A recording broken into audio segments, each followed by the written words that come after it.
2차전지 흐름이 다시 살아나는 모습이 보이고 있는데요. 지금 분위기는 어떤가요?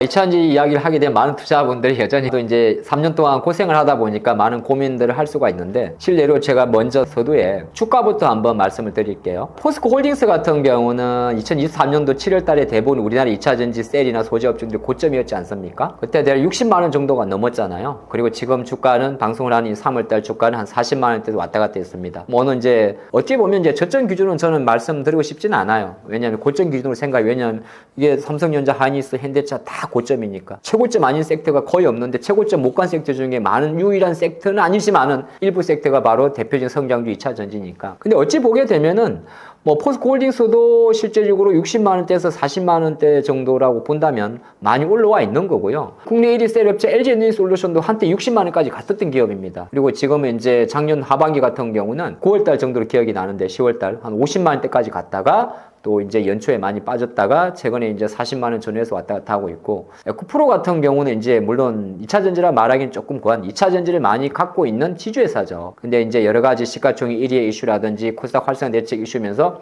그 20만원 언제까지 와 있단 말이죠. 많이 와 있는데 투자가분들도 여전히 불안해해요. 왜 그러냐면은, 아니 근데 하이닉스 100만원 간 거는 실적이 잘 나오고 채태원하고 젠슨하고 다 한다며 그렇게 볼 수 있는데, 실적 보니까 그게 아닌데 실제 한번 보도록 하죠. 1, 2월 달에 우리나라 2차전지 주요 셀 업체 3사의 실적을 발표했는데, 정말 이 데이터를 보면 저도 마찬가지예요. SK온, 쉽게 말하면 SK이노베이션에 들어가 있죠. SK온이 4분기가 4천억 정도가 적자가 났고, SDI는 무려 한 3천억 정도 적자. 이건 뭐 흑자도 아니고 적자. 그 다음에 LG에너지솔루션 같은 경우는 1200억 적자. 근데 왜 여기서 왜 많이 주저하냐면은, LG에너지솔루션이 지난해 하반기에 40만원 밑에 있다가 50만원까지 30-40% 올라갈 때는 2분기와 3분기 실적 자체가 흑자가 났었거든요. 그리고 9월 30일부로 트럼프가 IRA를 이제 규제를 했습니다. 보조금을. 그래서 어찌 보게 되면은 작년도 3분기 실적 자체가 사실은 착시가 있었어요. 많은 투자자분들이 이미 알고 있었는데, 전기차 구매에 대한 어떤 세액 자체를 중단하다 보니까 테슬라 같은 경우도 3분기에 자동차 판매량 자체가 전체적으로 이례적으로 많이 팔렸던 게 있습니다. 왜냐하면 어차피 보조금을 안 준다고 하니까 미리 땡겨서 자동차를 구매했던 거죠. 그럼 그렇게 놓고 봤을 때는 지난해 4분기 같은 경우에 이 기업들의 적자가 나온 거는 우리가 많이 알다시피 EV, 전기차에 대한 판매 자체가 둔화됐기 때문입니다. 그 많이 알 수 있는 부분이고, 실제적으로 지금 그러니까 중국을 제외한 비중국의 전기차의 판매 속도 자체는 생각보다 많이 높진 않습니다. 절대 파이는 올라가고 있는데, 근데 여기서 더 재미난 거는 유럽의 전기차 판매율이나 침투율도 많이 올라가고 있는데, 그게 아쉽게도 대부분이 중국 차라는 거죠. BYD라든지 이런 걸 말하겠죠. 그래서 이런 자이타를 보게 되면은 오히려 주가는 많이 올렸음에도 불구하고 조금 주출될 수는 있겠는데, 중요한 거는 아직 배터리를 투자하는 그 뷰 자체가 좀 많이 바뀌었습니다. 뭐 바뀐 거는 이제 이런 게 좀 있을 수가 있는데, 올해 마침 3월 초순에 다시 인터배터리가 서울에서 행사가 되겠습니다만은, 이제 배터리를 실적으로 보려고 그랬더니 조금 머리가 아파요. 그래서 실적으로 보려고 그랬더니 이제 ESS로 봐야 되거든요. 근데 ESS 투자하는 그 투자의 멀티플하고 전기차를 투자하는 투자의 멀티플이 좀 달라요. 왜 다르냐 하면, 전기차는 우리가 판매 대수를 보면 바로 계산이 나와요. 반도체 계산하듯이 차가 몇 대 팔렸고 차 한 대에 어느 정도의 배터리 용량이 들어갔고, 그러면 이 기업들의 실적 전망이 나오는데, 이 ESS 같은 경우는 하나의 데이터 센터 옆에 들어가는 에너지 저장 장치잖아요. 그럼 이게 인프라스트럭처로 들어가기 때문에 규모가 무슨 몇 기가와트 이렇게 나오면 생각보다 계산법이 어려서, 전기차를 투자하시거나 배터리를 투자하시는 분은 제가 미리 말씀드리게 되면 실제적으로 전망은 숫자를 보고 갈 수밖에 없어요. 그러다 보니까 나와 있는 숫자를 말하는 거죠. 더 쉽게 말씀드릴까요? 23년도, 24년도는 LG엔솔이나 포스코 퓨처엠이나 에코프로의 BM이나 이런 기업들이 미국의 벤처나 테슬라나 뭐 GM이나 이런 기업 쪽으로 뭐 3년짜리 계약이지만은 1조짜리, 9조짜리 이렇게 계약을 해둔다고 보면 2, 3년 후에 이게 내가 수익으로 잡히는 부분이잖아요. 그러다 보니까 지금 실적은 안 나와도 주가라는 건 미래 실적을 당겨올 수도 있으니까, 실제로 10조짜리 계약을 해놓으면 이 기업이 지금은 이렇게 벌겠구나 계산이 나왔었는데, 그게 아쉽게도 25년도에 거의 다 LG도 두세 건, 포스코 퓨처엠도 두세 건 다 취소가 됐잖아요. 캐잼이 나오면서. 그런 관점이 있기 때문에 뭐 제가 말을 조금 빙빙빙 돌리는 것 같으면서도 같은 결은 그래요. 2차전지는 투자를 하는 관점에서는 어떻게 보게 되면 상상력과 스토리만으로 여전히 투자를 해야 돼요. 그리고 ESS에 대한 투자에 대한 실제적인 실적 자체는 제가 볼 때 전기차가 캐잼이 돌파하면서 들어가는 속도보다 상당히 느릴 겁니다. 그럼 2차전지는 어떻게? 느리다 생각해야 되고, 만약에 2차전지 관련 기업들의 주가가 빠르게 움직인다면, 뭐 최근에 뭐 2, 3월 같은 경우는 대주전자재료 이런 기업들도 아주 빨리 올랐는데, 빠르게 올렸다면 그거는 모멘텀 플레이예요. 바로 LFP로 대변되는 LFP 배터리, 그 모멘텀이 바로 우리가 말하는 26년도 상반기에, 하반기부터 제가 보니까 일정 부분 ESS 실적이 잡힐 것 같은데, 상반기의 모멘텀은 ESS용 LFP 배터리, 그 그림으로 가야 되지 않나 그렇게 보겠습니다. 전기차 ESS 등 수요가 중요하다고 하는데요. 실제로 그런 수요가 늘어나고 있나요? 우리가 이제 그 AI 투자에 이제 연결고리를 많이 생각하는데, 미래의 어떤 투자가 가장 많은 섹터가 인프라스트럭처라고 생각을 합니다. 뭐 여러분 잘 아시겠습니다만은 AI는 계속 성장할 수밖에 없고 고도화될 것이고, AI 전쟁 자체가 국가의 패권을 좌우하는 거 많이 아실 거예요. 20대 이재명 정부도 딱 당선되고 나서 제일 먼저 한 게 소브린 AI였습니다. 그리고 주요 AI의 주요 임원들을 이제 주요 공석의 자리에 배치를 하게 되는 거고, 이거는 이제 AI라는 것 자체가 단순하게 놓고 보면 우리가 생활에서 놓고 봤을 때 사용처가 너무 많기 때문이죠. 군사, 국방 마찬가지고요. 그런 관점이 있기 때문에 이 산업 자체는 커지는 거고, 그럼 AI를 구현하기 위해서 막대한 데이터 센터, 이 막대한 데이터 센터를 구현했을 경우에는 전력원이 필요한 것이고, 이 전력원에 대한 안정적인 유지와 공급을 위해서는 에너지 저장 장치, 그 에너지 저장 장치 중에서도 BESS, 배터리 에너지 저장 장치는 필수적인 겁니다. 실내로 우리나라가 진행하는 것 중에서 서해안 프로젝트도 하나 있죠. 서해안 에너지 개발. 다 모든 게 마찬가지거든요. 통신사 SK텔레콤이 울산에 대규모 데이터 센터를 짓고 됩니다. 그래서 그런 관점을 놓고 봐야 할 때는 AI와 데이터 센터는 필수 불가결한 어떤 연결고리를 가야 된다, 그렇게 볼 수 있을 것 같고요. 그 관점에서는 전기차가 덜 팔려도 안 될 건 아닌데 더 팔리면 좋겠습니다만은 어느 정도 AI의 용처가 많이 커졌다 볼 수가 있습니다. 그렇게 볼 수 있겠죠. ESS가 말이죠. 그런데 이제 ESS 같은 경우는 전기차에 들어갈 정도로 고사양의 배터리가 필요하지 않죠. 약간 이제 어떻게 보게 되면 우리가 말할 땐 뭐 전기를 저장하는 장치니까 차를 급하게 구동한다든지 그런 건 아닌데, 그러면 이제 한번 자료를 한번 보게 되면 앞으로 ESS의 침투율이 어느 정도 들어갈지를 볼 수 있습니다. 이미 중국 같은 경우는 이런 애들은 침투율이 2자릿수를 넘었어요. 제가 자료 하나 보였는데, 침투율은 뭐냐 하면은 보통 100을 기준으로 이야기를 합니다. 100을 기준으로 해가지고 더 쉬운 제가 예를 한번 설명드릴까요? 우리가 강남에 길에 봤는데 차가 많이 지나다닙니다. 국산차도 있고 외제차가 있는데 다 외제차만 보여요. 100대가 지나갔는데 10대가 외제차예요. 뭐 벤츠, BMW. 그러면 침투율을 10%라고 이야기를 해요. 근데 100대가 지나갔는데 외제차가 딸랑 한 대 지나갔어요. 아이고 이놈이 시골 동네. 여기는 침투율 1% 이야기예요. 근데 그게 어떤 의미가 있냐면, 지금 그래프 보시면 유럽 같은 경우도 침투율이 15%까지 올라가죠. 25년도 연말 같은 경우. 파란색 글로벌이 무려 9% 초반에 있습니다. 유럽에서 이제 이 LFP 침투율이 되게 높다는 건데, 요거는 이제 ESS가 아니라 LFP가 탑재된 배터리 전기차를 말하는 건데요. 그런 관점에 놓고 보게 되면은 서서히 제일 못 간 데가 미국이에요. 미국 같은 경우는 지금 6% 되질 않습니다. 그럼 결국 시간의 문제라는 거거든요. 근데 저럴 수밖에 없던 건 미국 같은 경우는 중국산 배터리의 침투율을 막고 있기 때문입니다. 지금 보는 자료는 어떻게 보면 LFP 침투율이라는 어떤 흐름으로 되어 있습니다만, 이 LFP라는 것 자체가 어떻게 보면 용처 자체가 전기차에 들어가는 LFP 배터리도 있는 거고, 향후에 놓고 봤을 때는 ESS용 배터리도 대부분이 LFP로 만들기 때문에 그 관점에서는 침투율은 올라갈 수밖에 없는 겁니다. 그리고 미국은 철저하게 중국산 배터리의 진입 자체를 막고 있는 부분이죠. 물론 한국도 무조건 LFP 배터리를 만들기 위해서 필요한 주요 필수 원자재를 중국에 수입해야 되기 때문에 생각보다 미국의 침투율을 넘어가는 시간이 꽤 걸릴 거예요. 그리고 LG라든지 LG화학이라든지 이런 기업들, 포스코 그룹도 마찬가지고, 히토리라든지 이런 리튬이나 이런 거를 확보하기 위해서 뭐 캐나다도 투자를 하고 멕시코 투자하고 R&D 투자하는데, 아직 생산성 부분에서는 완전히 정리가 안 됐고, 그리고 트럼프 정부에서 아직까지 관세 정책에 대한 불확실성이 있기 때문에 언제 어떻게 한국산 LFP가 오히려 미국을 침투할지 우리는 지켜봐야겠습니다만은, 이거는 시간을 갖고 침투될 확률이 높습니다. 그 관점으로 한번 향후에 ESS를 통한 LFP 침투율이 높아지게 되고, 여기에 중국과 미국의 어떤 중국산 소재 진입을 막는 그런 정책적인 변화가 유지되는 관점에서 본다면 분명히 기회는 존재하지 않을까, 그렇게 볼 수 있겠습니다. 원자재나 소재가 중요한데요. 최근 원자재 변동이 2차 전지에는 어떤 영향을 줬나요? 이제 배터리를 만들기 위해서는 이제 예를 들어서 우리가 한국에서 가장 강점인 NCM 배터리라고 이야기를 하면 N 니켈, C가 카드뮴, M 망간이 있을 거고, LFP 같은 경우는 이제 앞에 리튬 인산철을 이용을 하지 않습니까? 그러면 우리가 보면 두 가지가 있어요. 포스코 그룹이 있고 에코프로 그룹이 있고 뭐 예를 들어서 LNF도 있을 겁니다. 그러면 원자재 가격이 상승하게 되면은, 일단은 내가 쉽게 말해서 LFP 같은 경우는 탄산 리튬을 많이 이야기를 하는데, 원자재 가격이 상승한다는 것 자체는 내가 그 제품을 원료를 사와 가지고 만들어서 팔 때 판매 단가도 올라가는 겁니다. 그래서 대부분이 원자재 가격이 상승하는 경우에는 주가가 올라가는 경향이 있고 실적이 좋아지는 경향이 있어요. 실적이 좋아지게 됩니다. 근데 원자재 가격이 계속 내려가게 되면은 오히려 내가 그 원자재, 뭐 리튬이든 망간이든 코발트든 기타 LFP 인산철을 사왔는데 팔려고 그래도 야 지금 그 시장에 있잖아 톤당 얼마밖에 안 하는데 이거 정제해서 만들어봤자 팔아도 마진을 못 받는 거예요. 그러니까 결과적으로 리튬 소재 업종이나 배터리 업체들 같은 경우는 주요 원자재 가격 상승세가 올라가는 것 자체가 실적의 전가폭이 좋아지게 됩니다. 근데 이제 가장 흔한 우리가 말하는 탄산 리튬, LFP 배터리 들어가는 리튬, 약간 이제 수산화 리튬과는 조금 저사양으로 이야기를 많이 합니다만은 탄산 리튬의 가격을 조금 중국 기준으로 말씀을 드리면 한때 23년도 LNF나 뭐 포스코 퓨처 이런 기업들이 주가 폭등할 당시는 중국 돈으로 톤당 20만 위안이 넘었었어요. 그 이상이 갔었어요. 근데 24년도, 5년도 넘어오면서 무려 작년도 25년도 하반기 여름 같은 경우는 톤당 6만 위안까지 내려갔습니다. 6만 위안. 뭐 지금 원으로 한국과 중국의 돈을 조금 계산해 보면 6만이면 한 15만 원 정도 했을까요? 그 정도까지 내려갔다가 올해 작년 하반기 후부터 중국에서 ESS 수요가 폭발적으로 증가하면서 이거는 중국도 마찬가지거든요. 그러니까 글로벌 리튬 같은 경우에 중국의 수요가 워낙 많기 때문에 중국에서 오히려 ESS 수요가 폭발적으로 증가하면서 탄산 리튬의 선물 가격 자체가 더블이 뛰었다는 거죠. 톤당 6만 위안에서 12만 위안. 아니 거기서 또 더블 무려 18만 위안까지 갔었습니다. 물론 이제 지금 같은 경우는 15만 정도에서 어느 정도 정제되고 있단 말이죠. 근데 중요한 건 뭐냐면 주요 원자재 가격 자체가 지난해 하반기를 기준으로 했을 때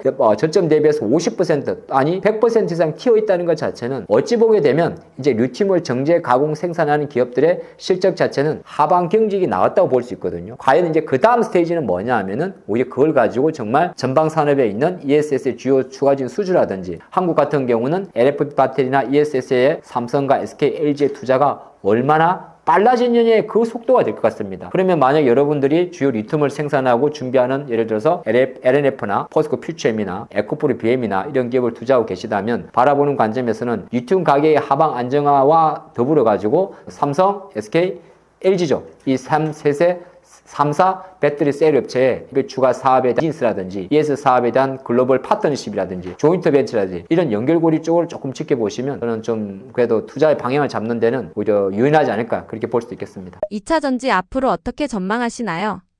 국내 배터리 3사 중에서 ESS에 가장 많이 이제 준비를 하고 양산이 들어간 게 LG입니다. LG 같은 경우는 미시건 홀란드라든지 이런 쪽에서 GM과의 얼티엄 셀즈와의 일부 공장 자체를 자체 공장을 돌려서 미국에 적극적으로 대응하고 있는데 어느 정도 놓고 봤을 때 향후 이제 성장성을 놓고 봤을 때 가장 좀 뒤처져 있던 기업이 어찌 보면 삼성 SDI였는데 삼성의 변화가 생각보다 작년 하반기부터 공격적입니다. 실적은 사실 뭐 어느 정도 디스플레이 부분은 안정적인 실적을 보였습니다만은 2차 소재 쪽의 실적이 좀 부진했고요. 그래서 올해 4분기에 실적도 보니까 자료 한번 좀 봐봤는데 작년도에 무려 영업이익이 1조 7천억 정도 적자가 났어요. 매출도 줄고 적자도 났습니다. 근데 이거는 삼성 디스플레이 지분은 좋았는데 워낙 이제 배터리 소재 부분이 오늘 부진하다 보니까 적자가 많이 좀 축소가 됐고 확대가 됐거든요. 삼성도 여기서 이제 머리 아픈 공격적인 투자를 할 때가 된 겁니다. 그건 왜 그러냐면 여러 가지 복잡한 이해관계가 섞여 있는데 잘 아시겠습니다만 삼성 SDI가 실제적으로 배터리를 만들었을 때 미국의 조인트 벤처를 맞았던 미국의 글로벌 4대 자동차 메이커 스텔란티스죠.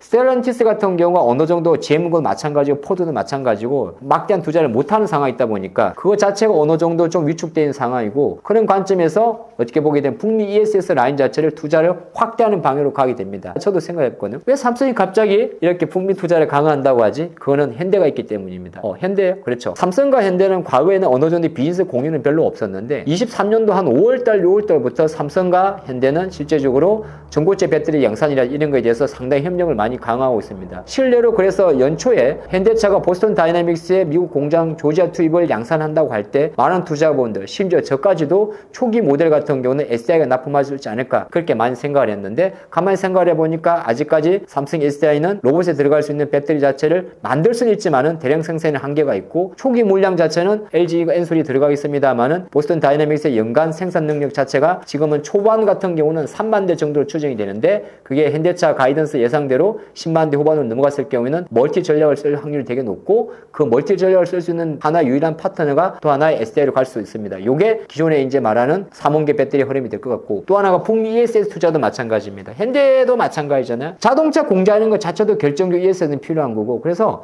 올해 상반기에 삼성전자에서 가장 많이 SDI에서 나오는 이야기가 삼성 디스플레이 지분 매각이거든요. 삼성 디스플레이는 여러분 잘 아시겠지만은 세계 3대 디스플레이 업체 업종이죠. 중국의 BOE, 한국의 LG 디스플레이, 그리고 한국의 삼성 디스플레이, 그리고 삼성 디스플레이와 LG 디스플레이가 여러분 사용하시는 LG 아이폰의 주요 디스플레이를 납품하고 있습니다. 그러면서 디스플레이 점유율 자체가 애플 기준으로 LG에서 삼성으로 계속 가져가고 있는 분위기예요. 그런 분위기라면 삼성 디스플레이는 잘 나가는데 여기서 SDI가 승부수를 던지려고 합니다. 이 디스플레이를 팔아서 자금을 조달하자. 삼성 디스플레이 지분은 85%가 삼성전자, 삼성 SDI가 15%를 갖고 있습니다. 그리고 비상장이지만 지분 가치를 계산했을 때 15%를 팔았을 때 삼성 SDI가 가져올 수 있는 돈은 10조 원. 이 10조 원의 투자를 ESS와 차세대 증고시 배터리를 투자한다면 어느 정도 시간은 걸리겠지만 생각보다 적자를 빨리 탈출할 수 있는 거죠. 결과적으로 차세대 이 성장 산업은 투자를 얼마나 빨리 많이 하는 싸움이거든요. 전기차와는 별개는 말이죠. 물론 별개라고 제가 단정할 수는 없습니다. 그런 관점을 놓고 봤을 때는 오히려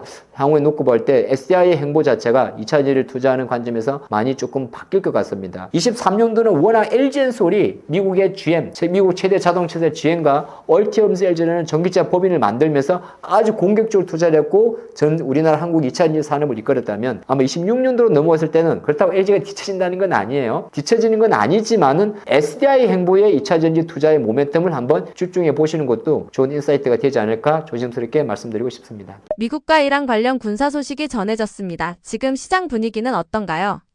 트럼프가 올해 26년도 접어들어서 두 번의 상당히 공격적인 세상을 경악하게 하는 이슈를 만들었습니다. 1월 초 같은 경우는 베네수엘라 마두로 대통령을 거의 하루 만에 체포해서 미국을 압송을 했고 2월 한 달 동안에 미국은 이란과의 핵 협상 관련해서 세 차례 협상이 있었는데 그게 순조롭게 잘 진행이 되지 않은 상황에서 2월 마지막 날 3월로 넘어가는 그 연휴 기간에 2월 28일 대대적인 공습을 단행을 했죠. 그런 상태에서 37년 독재 정치를 했던 하메네이를 이제 사살하는 그런 사건까지 왔는데 이런 이슈가 나오다 보니까 지금 3월 중순으로 넘어가는 이 과정에서 글로벌 정치라든지 또는 주식시장을 떠나가지고 예를 들어서 우리 한국 같은 경우는 원유 같은 경우가 전체 수입량의 60-70% 정도가 중동산이죠. 그러다 보니까 이제 우리나라 국가적으로도 비상대책회의를 여는 그런 과정이 좀 발생을 했고 사뭇 이 과정은 한국만의 이슈가 아닙니다. 가장 중국 같은 경우도 이란산 원유 수입이라든지 그리고 유럽 같은 경우는 또 LNG 같은 거의 수출 물량과 같이 연결이 되기 때문에 시장 일각에서는 글로벌 정치가 이 사건에 대해서 상당히 민감하게 반응하는 모습이고요. 아직까지 이제 많은 우려와 또 모든 것이 존재를 합니다. 일각에서는 생각보다 이 전쟁이 장기화될 수 있지 않을까 그런 이야기도 나오고 있고 또 하나가 미국의 아주 초반 공세, 미국과 이스라엘의 초반 공세로 하메네이를 빨리 척출을 하게 되고 그리고 많은 외신 보도를 통해 가지고 이란의 모든 영공을 격파했다 또는 이런 이야기도 잠깐 나오더라고요. 미국의 잠수함이 이란의 군함을 격추했다 그런 이야기 나오면서 상당히 긴박하게 지나가고 있는데 우리가 글로벌 주식시장 관점에서 한 가지 봐야 될 것은 바로 호르무즈 해협입니다. 제가 한번 자료를 좀 준비를 해봤는데 호르무즈 해협은 페르시아만과 오만의 중간에 있는 작은 협곡이죠. 그러면 위쪽이 바로 이란의 나라가 있고 아래쪽에 아랍에미레이트가 있습니다. 이 호르무즈 해협을 통해 가지고 많은 상승과 이런 것들이 진행하게 되는데 실제적으로 자료를 보게 되면은 아웃바운드가 지금 검정색이고 인바운드 그러니까 결국 보면 동행을 말하는 건데 3월 1일부터 3월 3일까지는 아예 nothing입니다. 그러니까 전혀 이제 배가 지나가지 않다는 거죠. 물론 보이지 않게 지나가는 것도 있을 수 있습니다만은 어떻게 보게 되면 완전히 셧다운 되어 있는 상태다 그렇게 볼 수 있을 것 같고 시장 관점에서는 이 부분 자체가 완전 지금 봉쇄가 된 거냐 안 된 거냐 여러 가지 갑론을박이 있을 수 있습니다만 사실상 여러 가지 데이터를 통해서 주요 물동량의 선박의 운항 자체가 멈췄거나 감소했다는 것 자체는 글로벌 주식이나 글로벌 경제나 여러 가지 관점에서 여전히 앞으로 지켜봐야 될 이슈가 되지 않을까 그렇게 보겠습니다. 이런 국제 이슈가 나올 때 주식시장은 어떻게 움직이는 것이고 장기화될 경우에는 어떤 종목을 눈여겨봐야 할까요? 전쟁이라는 것 자체가 참 그런 게 있죠. 전쟁이라는 게 좀 많이 달라져 있죠. 예를 들어서 전쟁의 끝은 어딜까에 대한 고민을 먼저 해보거든요. 끝이라는 게 어떻게 보게 되면 전쟁의 주요 이제 출발점, 예를 들어서 옛날 전쟁을 하게 되면 이라크의 아담 후세인을 체포를 한다든지 아니면은 다른 나라 같은 경우 예를 들어서 그런 거 있죠.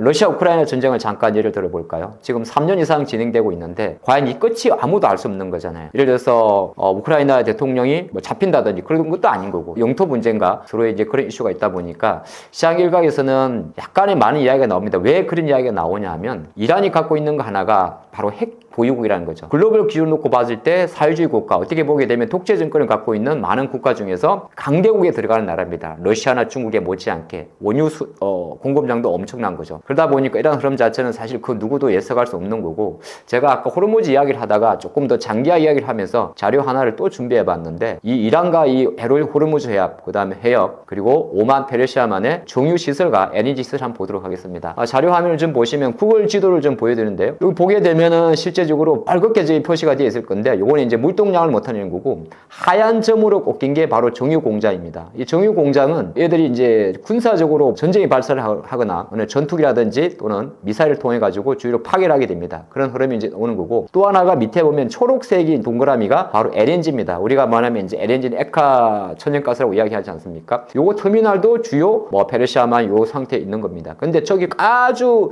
밀접하게 흰색으로 있는 거 호르무즈 해협인데, 이쪽을 통해 가지고 상단에 있는 바레인, 카타르, 사우디, 쿠웨이트, 이라크 이런 나라에서 생산한 정유나 원유를 수송하는 거고, 또 아울러 액화 LNG도 수송을 하는데, 저기 저 좁디 좁은 호르무즈 해협을 만약에 봉쇄를 해버리게 되면 모두 이렇게 막혀버리는 거죠. 그러다 보니까 전쟁에 장기화는 결정적으로 모든 물동량을 막을 수밖에 없는 것이고, 이 물동량 이슈가 나오다 보니까 제일 먼저 반응하는 게 국제 유가의 급등이 나올 겁니다. 왜냐하면 중동산 원유가 밖으로 못 나와서 우리 한국도 마찬가지고 중국도 마찬가지고 심지어 유럽도 마찬가지입니다. 호르무즈 해협을 나와서 지구는 둔 거니까 왼쪽으로 돌아가면 바로 대서양을 통해서 유럽으로 넘어가는 거거든요. 그리고 유럽의 천연가스 가격 같은 경우도 마찬가지죠. 일례로 러시아 우크라이나 전쟁이 발생할 때 제일 민감하게 반응했던 게 유럽 쪽의 천연가스 가격의 폭등이었습니다. 이번 3월 초 러시아, 미국과 이란과의 전쟁에서도 가장 먼저 반응하는 게 두 개의 원자재가 있는데, 하나가 바로 유가, 하나가 바로 LNG, 그렇게 볼 수가 있습니다. 그런 관점에 놓고 봤을 때는 사실 주식시장 자체는 흔들 수밖에 없는 거고, 상대적으로 이제 LNG를 생산 개발을 하는 기업이나 원유를 가지고 사업을 하는 기업들 같은 경우는 주가는 순간적으로 움직일 수 있는데, 그건 이제 일시적인 움직임이 될 수밖에 없는 거고, 만약에 전쟁이 장기화됐을 경우로 살펴봤을 때는 어떻게 보면 주식시장 전체에 대한 부담이 있기 때문에 어떤 전쟁이라든 이런 돌발 상황이 발생하실 때 상대적 수혜를 보는 섹터 같은 경우는 단발적이고, 오히려 큰 그림 관점에서는 부정적이다, 그렇게 보는 게 좋을 것 같습니다. 그리고 그러면 이 부분을 조금 더 디테일하게 채권사에서 분석한 자료를 통해 가지고 과연 유가나 LNG 가격이 올라가게 되면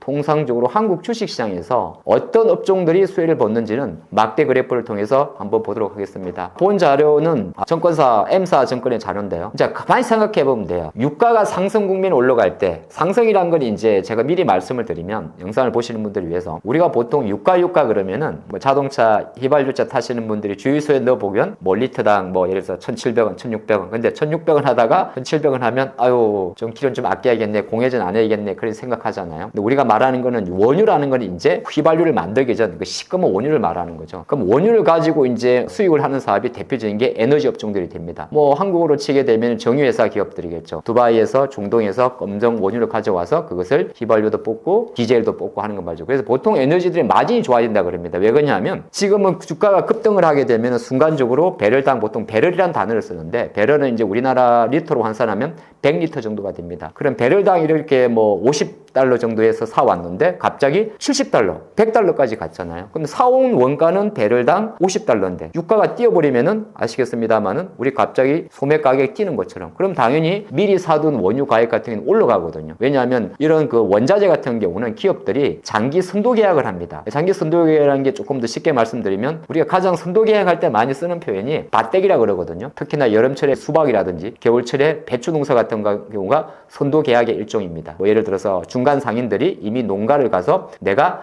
한 트럭의 배추를 사갈 거니 날씨가 여름에 어떻게 될지는 모르겠고 이 가격에 사가겠습니다라고 미리 계약해 두는 거거든요. 근데 원자재는 대부분 그런 업종이 나오기 때문에 이제 에너지 업종이 상승할 수밖에 없는 거고, 조선 같은 경우는 보통 유가와 함께 좀 병행하는 흐름이 좀 있습니다. 이제 배를 만드는 흐름이 되는 거고요. 밑에 보면 화학 같은 경우는 그래프는 저렇게 되어 있는데 약간의 우선순위는 정유하고 화학하고 좀 밀립니다. 왜 그러냐면 화학이란 회사는 한국으로 주식을 치면은 우리가 많이 아는 한 4대 화학 회사가 있죠. 저기 대한민국 여수라든지 울산에 있는 LG화학, 롯데케미칼, 금호석유화학, 그 다음에 동해 쪽에 있는 대한유화 이렇게 있는데 이 기업들은 오히려 또 반대입니다. 어떤 거냐면 원유를 사와가지고 나온 걸 가지고 다시 부산물을 만드는 거거든요. 우리가 PVC라는 것도 만들고 뭐 저희가 입고 있는 폴리프로필렌 PP라는 것도 만들고 그런 거잖아요. 그런데 그런 것 같은 경우는 유가 갑자기 뛰어버리면은 제품 전가를 못 해요. 그래서 이론적으로는 이제 저렇게 좀 데이터 보고 기계 업종으로 튀는 거는 뭐냐면 이게 말이 기계 업종이지 대부분이 기계 업종은 우리나라 대한민국 코스피 업종 분류상 방산 기업들이 대부분이 기계 업종에 포함되어 있습니다. 그럼 유가라는 게 갑자기 튀는 이유가 별거 없잖아요. 유가 튀는 거는 갑자기 두 가지가 있는데 말 나온 게 말씀드리면 갑자기 오펙이라는 기구가 있지 않습니까? 전 세계 석유 수출국 기구라고 합니다. 거기 오펙 플러스가 보게 되면은 중동이 아닌 다른 산유국이 붙어서 오펙 플러스인데 유가를 만약에 감산을 한다 그러면은 물량이 너무 많아가지고 그렇게 뛰게 합니다. 근데 그건 이제 인위적인 시장 조정이고 유가가 튀었다는 거는 거꾸로 말하면 지금처럼 이란이나 이런 식으로 지정학적 리스크가 발생할 때 튀기 때문에 당연히 지정학적 리스크가 발생을 하면 전쟁을 하도 무기가 필요할 것이고 전쟁이 끝나도 무기가 필요한 겁니다. 그런 관점에서는 보통 방산주가 튀는 흐름이 있습니다. 보통 유가 관련해서 이제 우리가 주식을 보는 관점에서는 딱 두 가지 섹터를 먼저 예의주시하면 됩니다. 첫 번째가 정유, 두 번째가 방산. 그 관점으로 좀 보시면 좋을 것 같습니다. 과거에도 중동 긴장이 있었다고 하는데요. 이번과 비교하면 어떤가요? 3월 초순에 아마 연휴 대체 휴일 보시고 나서 보신 분들은 깜짝 놀랐을 겁니다. 저도 주식하면서 3월, 그러니까 수요일이었죠. 수요일 같은 경우는 대한민국 주식시장에서는 서킷 브레이커가 걸렸습니다. 무려 시장이 장중은 주가지수가 말이죠. 주가지수가 하루 만에 마이너스 8% 빠져가지고 20분 동안 거래가 정지되는. 심지어 그리고 3월 3일 같은 경우는 오히려 3월 4일이었군요. 시장 주가지수가 개별 종목도 아니었어요. 주가지수가 마이너스 10% 이상. 근데 더 재미난 거는 그 다음 날인 3월 5일 같은 경우는 무려 주가지수가 10 이상을 반등을 했습니다. 과연 뭘 그랬을까요? 근데 이 기간 동안에 여전히 전쟁은 지속되고 있었고 그 어디에도 유가가 내려왔다든지 큰 적은 없었어요. 그러니까 그런 관점이 있기 때문에 그건 한국 주식시장의 특성을 말하는 거고 그걸 떠나가지고 이 지금 보는 데이터를 하나 보면은 왜 전쟁이라는 리스크가 발생했을 때 주식시장이 얼마나 빨리 회복되는지를 한번 데이터를 통해서 볼 수가 있습니다. 물론 과거의 데이터가 항상 미래를 전망하지 않습니다만은 주식시장에 참여하는 모든 투자자들은 어떤 이슈가 발생하게 되면은 과거의 데이터를 꺼내게 됩니다. 그리고 어느 정도 틀린다 하더라도 그 데이터에 의존해서 돌발 변수가 발생했을 때 어느 정도 다음 스테이지를 준비를 하거든요. 이것도 국내 모 증권사의 자료인데 전쟁이 단기에 끝났을 때와 장기에 끝났을 때로 나눠져 있습니다. 여기서 제가 너무 오래된 이야기는 하진 않을게요. 2000년대 전후부터 봤을 때 가장 많이 우리가 거론되는 게 2000년도 초반 미국 이란과 이라크의 전쟁입니다. 이란, 이라크의 전쟁 발발 같은 경우 약간 장기전으로 갔었는데 실제적으로 주식이 발생했을 때 숫자를 보게 되면은 마이너스 0.8% 그리고 한 달 동안에 마이너스 1.7 거의 변화가 없어요. 그러니까 지금 뭐 여러 가지 화면상 중간에 있는 게 코스피 수익률이고 맨 오른쪽 우측 상단이 S&P 미국 주식의 수익률인데 T1이 전쟁이 발발한 날 일주일은 1W 그 다음에 한 달 동안 흐름인데 딱 보시게 되면 모든 통계점 자체가 전쟁이 발생했을 경우에 주시장에 미치는 영향은 거의 일주일 내로 다 마무리가 되었다는 겁니다. 물론 그 이전에 1990년대 우리가 말하는 걸프 전쟁 같은 경우는 또 다른 경우가 있었습니다만은 사실은 이런 것도 있어요. 주식시장이 회복되고 안 하고의 속도는 그 주식시장의 전쟁이 발발하기 전에 과정이 더 중요했습니다. 강세장일 때 주식시장에 통해서 전쟁이라는 리스크가 발생을 했을 경우에는 생각보다 회복되는 속도가 빨랐고요. 참고로 1990년대 같은 경우 걸프전이 발생한 당시 같은 경우는 주식시장의 흐름 자체가 여전히 그때가 아마 미국 같은 경우도 약간의 침체 약세장으로 제가 기억이 나거든요. 물론 저는 그 당시에는 주식을 하진 않았습니다. 그 정도 나이는 아니지만 과거의 데이터를 분석해보면 그렇게 볼 수가 있습니다. 그래서 주식시장에 참여하는 투자가들의 마인드는 어떤 마인드냐 하면은 지정학적 리스크, 즉 전쟁이 발발했을 경우에 지정학 리스크로 인한 시장의 충격은 상당히 단기 전에 그치더라. 그렇게 많이 인식이 되어 있고 실례로 2023년도에 발생한 러시아 우크라이나 전쟁 이후에도 오히려 주식시장 같은 경우는 그렇게 많이 영향을 보질 않았습니다. 천연가스 가격이 뛰고 유가가 뛰면도 주식시장에서는 오히려 뛰는 그 섹터에 오히려 시장 관심이 몰렸던 거죠. 천연가스가 뛰면 천연가스 관련 기업에 투자를 했고 유가가 뛰게 되면 유가를 통해 가지고 수혜를 보는 섹터에 투자를 했던 거거든요. 그래서 주식시장 자체와 주식정권 이 전쟁 리스크에 대한 흐름 자체는 일시적으로 위협을 주지만은 그 전쟁 리스크가 발생하기 전의 과정에 시장의 어떤 결에 따라서 회복 속도는 달랐다. 그렇게 보시는 것도 향후에 똑같은 만약에 어떤 지정학적 변수나 발생할 때 우리가 투자를 함에 있어가지고 한번 참조해 볼 만한 좋은 또 하나의 사례로 남지 않을까 그렇게 볼 수도 있겠습니다. 이번 충격이 길어질 수 있다는 우려도 나오고 있는데요. 시장은 안정을 찾을 수 있을까요? 어떤 신호를 봐야 할까요? 그렇죠. 뭐 전쟁이라는 것 자체가 저희가 판단할 수 없는 부분이고, 과연 트럼프와 지금 현재 이란의 어떤 주요 매체들의 이슈를 보게 되면, 일단 이란 측에서는 하메네이가 사망을 했습니다만 불구하고 차기 지도자를 누구로 선출할지, 또 하메네이의 접근 이슈도 나올 수 있는 거고, 뭐 일각에서는 물밑 협상을 통해 가지고 약간의 과거는 다르게 오히려 이란 입장에서는 사실 양국가에서 놓고 봤을 때도 길게 해서 좋을 게 없거든요. 길게 해서 좋을 게 없고, 지금의 공격 전 상태로 가는 게 제가 생각할 때는 가장 이득이 될 수 있습니다. 특히 이란 쪽에서는 말이죠. 어차피 지도자는 사망을 한 상태에서 차기 지도부를 선임할 시간이 필요할 것이고, 미국 입장에서 놓고 봤을 때는 빨리 뭔가를 종결을 시켜서 초기에 폭탄을 부어서 미국이 원하는 새로운 정권 교체로 가는 게 원하는 방향이 있습니다만은 그게 생각보다 쉽지 않다 보니까 트럼프의 공세는 생각보다 공격적으로 들어갑니다. 항공모함 띄우고 전투기 쏘고 잠수함 쏘고, 여기에 심지어 지상군 투입까지. 근데 지상군 투입은 어떻게 보게 되면 트럼프한테는 최악의 선택이 될 수도 있는 게, 어떻게 보게 되면 전쟁 분석가들의 이야기거든요. 왜 그러냐면 지상군이 투입될 경우에 발생하는 인맥 피해에 대한 그 부담감은 트럼프가 지어야 되는 겁니다. 특히나 미국은 더 그랬죠. 우리가 뭐 미국 영화를 보게 되면 항상 군인에 대한 예우를 상당히 강조하고, 미국 헐리우드 영화를 보게 되면 그 군인에 대한 존중과 그걸 되게 강조합니다. 심지어 미국 대통령 중에서도 트럼프는 특히나 더 그렇습니다. 항상 우리가 미국의 의례나 보게 되면 트럼프는 군인에 대한 예우를 상당히 중요하는데 미군이 사망을 한다. 이미 지금 이란전 초기에 미군은 벌써 몇 명 정도가 사망했다고 미국 정부가 이례적으로 공식 발표했거든요. 그런 관점에서 트럼프가 지상군을 투입을 해서 장기화 간다 그러면 제가 볼 때는 상당히 불리할 수가 있습니다. 근데 이거는 누구나 다 불리하기 때문에 시장에서 바라보는 관점에서는 생각보다 이거는 장기적으로 가지 않을 것이다, 그런 이야기도 있고, 다른 한편으로는 트럼프의 성격상 여기서 만약에 중간에 오중간하게 하메네이를 축출한 걸 꺼내버리게 되면은 가장 중요한 이슈가 해결이 안 됐잖아요. 어떤 거? 바로 핵협상이라는 거죠. 미국은 이란을 건드리는 이유는 여러 가지 복합적일 수 있습니다. 핵협상도 마저 핵을 통해 가지고 글로벌 패권 전쟁을 자기 손으로 유리하게 가져갈 수 있는 것도 있고, 또 하나가 직간접적으로 이란과 중국과 러시아 관점에서 이란은 중국과 반친화적인 국가의 관계가 있기 때문에 마침 예정된 3월 말로 예정된 미국과, 그러니까 트럼프와 시진핑의 정상회담을 앞둔 시점, 물론 지금도 일단 이게 확정되지 않았습니다만 이란 이슈로 약간 정상회담이 불발될 수 있지 않을까, 그런 가능성은 잠깐 나오곤 있습니다만, 그런 복잡한 관계를 생각해 본다면 생각보다 이번 협상 자체가, 전쟁 자체가 3월 중에 빨리 조기 종료될 수도 있고,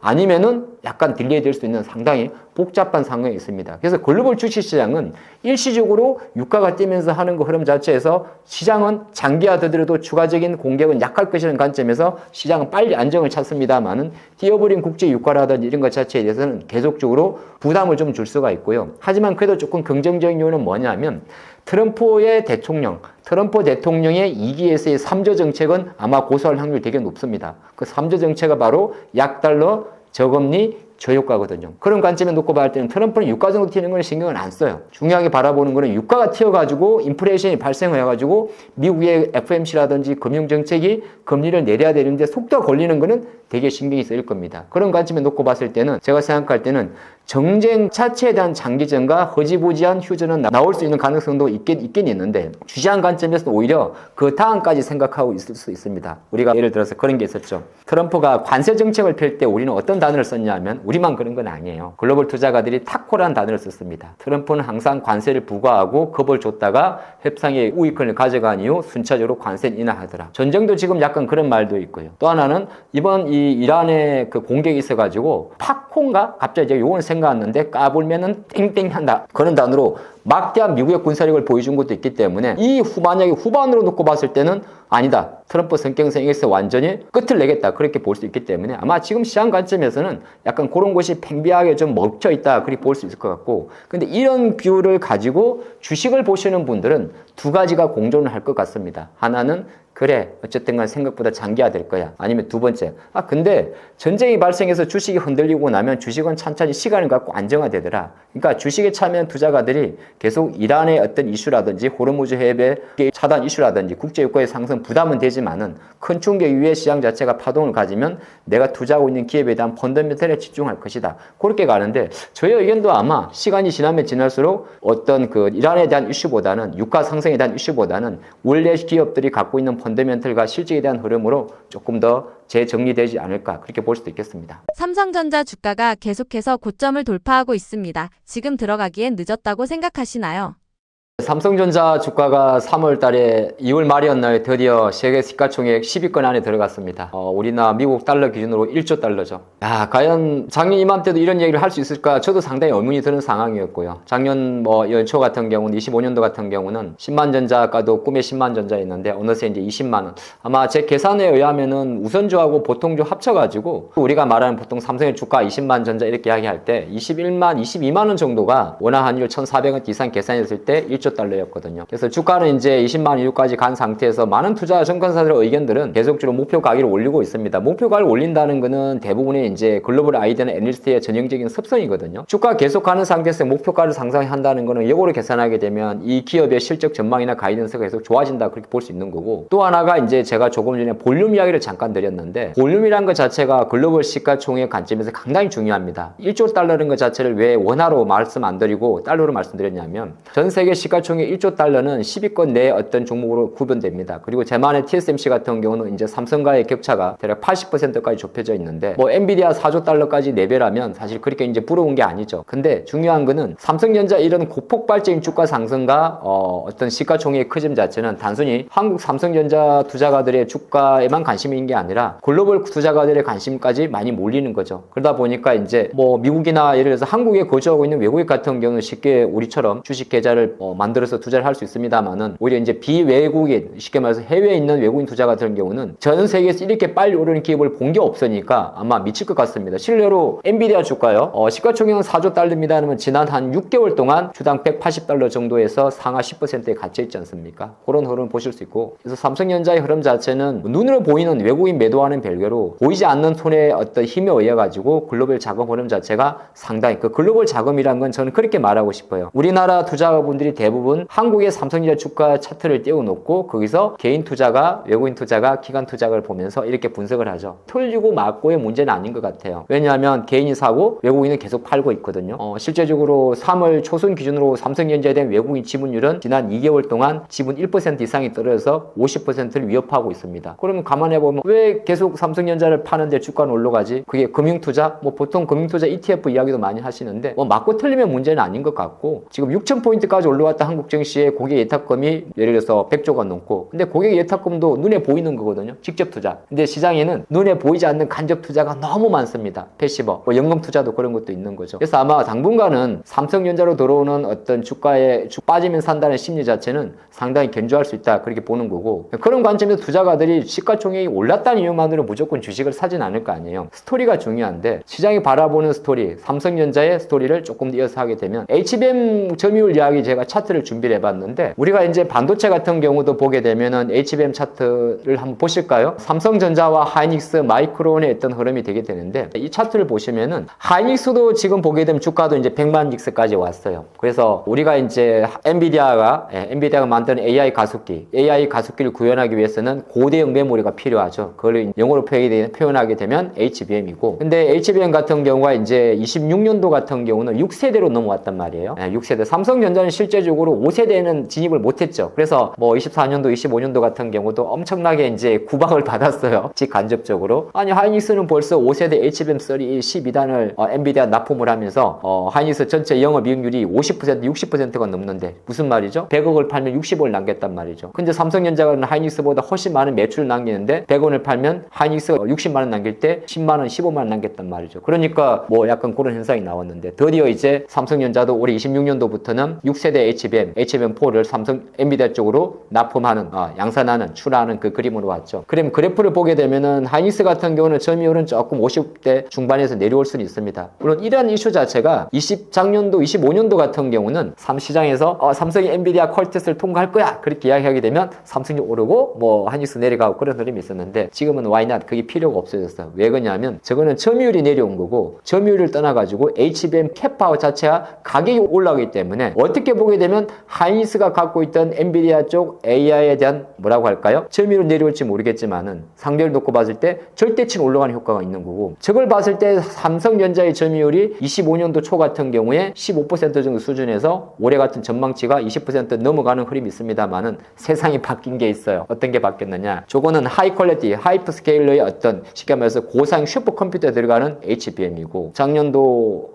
가을이었나요? 구글 제미나이가 또 잭팟을 터뜨려버린 거죠. 아, 근데 이건 또 추론형 모델이네. 추론형. 그러니까 기존에 우리가 생성형 AI에서 가장 필요했던 생성형 AI에서의 HBM과 추론형 AI로 갔을 때의 기타 에이지 옵처리에서의 어떤 장점을 보게 되면 어떻게 보게 되면 삼성이 또 파트너가 되게 많잖아요. ARM도 마찬가지고 브로드콤도 마찬가지고 여기에 또 하나가 삼성의 가장 약점 파운드리. 근데 테슬라가 AI를 키우려고 하네요. 그런 가지고 놓고 봤을 때는 이 표를 하나 놓고 봤을 때는 마치 22%고 이렇게 호들갑이야 볼 수 있는데 HBM에서의 점유율은 낮지만은 실제로 HBM에서의 매출이 잡히고 영업이익이 잡히는 게 삼성전자고 여기에 삼성전자가 하이닉스보다 조금 더 보다의 내용은 아니에요. HBM에서의 상대적으로 좁혀있는 저 간극을 어떻게 보게 되면 파운드리라든지 기타 에이지에서 오히려 커버하게 되게 되면 삼성의 실적 관점에서는 좋을 수밖에 없는 거죠. 많이 올랐다는 이야기도 많이 나오긴 한데 제가 다음 자료 한번 보시면 아마 그 이야기를 많이는 못 하실 것 같은데요. 한번 보도록 하겠습니다. 주가가 이제 많이 되는 첫 번째는 두 가지가 있잖아요. 많이 올랐지만 더 오를 수 있지 않을까의 거는 일단은 실적이 하나 있을 것 같고 두 번째는 모멘텀이거든요. 실적은 조금 전에 우리가 살펴봤던 HBM의 진입을 통해서 어느 정도 추정할 수 있고 또 앞으로 뭐 올해 뭐 100조, 150조까지 나오고 지금 부르는 게 값이고 실내로 이제 3월 초선에 어떤 재미난 게 있었냐면 25년도 4분기에 삼성전자 영업이익이 20조가 나왔습니다. 그리고 삼성전자 하이닉스가 대략 19조 원 정도가 나왔죠. 이게 눈으로 안 잡힐 수가 있는데 아무리 슈퍼사이클이라고도 삼성이나 하이닉스가 연간 100조를 넘은 적은 단 한 번도 없어요. 근데 분기에 20조를 넘었다는 거고 여기서 아울러 올해 26년도 1분기 같은 경우는 우리가 4월 초에 성적표를 확인했습니다만 시장 관점에서는 거기서 먹고 따블 30조 이상을 바라보는 겁니다. 근데 그걸 단순하게 우리가 실적을 바라볼 때 우리가 말하는 뭐 예를 들어서 그냥 계산기 두드리는 건 아니잖아요. 바로 반도체 메모리 가격의 상승 폭을 가지고 보는 거거든요. 근데 조금 재미난 거는 올해 1분기 쉽게 말해서 1분기라 그러면 26년도 기준으로 1월달, 2월달, 3월달인데 1분기 디램의 가격을 삼성전자는 최근에 100% 인상한다고 했습니다. 작년에도 디램이나 낸드 가격이 거의 더블 이상이 올랐는데 올해 1분기까지도 오히려 디램 가격이 올린다. 그러면 삼성전자의 기존 디램이나 낸드의 가격은 올라갈 수밖에 없는 거죠. 그거 일단 밑바탕으로 깔고 중요한 거는 모멘텀과 스토리인데 최근에 많이 나오는 단어가 이제 HBM 시대는 갔다. 간 건 아닌데 그러니까 HBM의 마지막이 하이 브로드밴드 메모리잖아요. 근데 여기에 이제 조금 더 나아가지고 우리나라 삼성도 마찬가지고 하이닉스도 마찬가지고 심지어 엔비디아도 마찬가지고 차세대 아키텍처, 차세대 메모리에 집중을 합니다. 여기 두 개 나오는 게 커스텀 HBM이고 또 하나가 HBM의 마지막 M